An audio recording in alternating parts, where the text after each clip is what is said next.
یه روز رفتم سیمیتش خانشون، گفتم خوله کنی همو چوجتون، گفتک بشی گوش که مرا بچه جون، روزی دیلکتت دم بفهمون.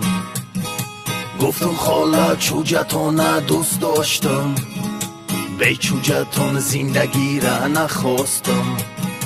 من یک بچه ای کم بغلی بسم، لیکن عاشقی دختریت هستم.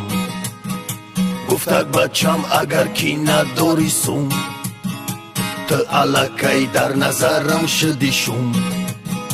بپل باشی نمیشوی دم و دم، کم بغلی در را بپوش ای برم.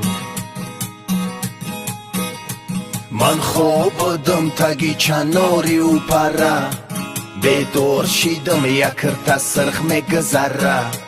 گفتم کرتا سرخونه اکتا او ببره، در سویه کرتات مرا خوبره. کشکی نمیشد خونتون در 82، ای غموی تر نمیشیدم دایدو.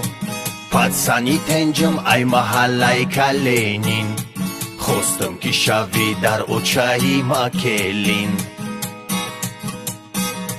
در سکسیه ای ما باشه دارم حولی، کرولا داری ما باشه دارم جیگولی.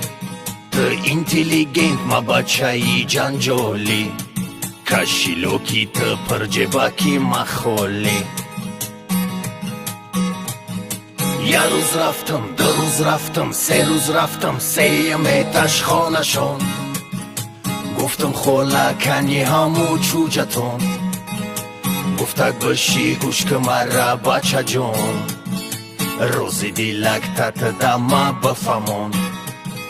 یه روز رفتم سیمیتش خانشون، گفتم خوله کنی همو چوجتون، گفتک بشی گوش که مرا بچه جون، روزی دیلکتت دم بفهمون.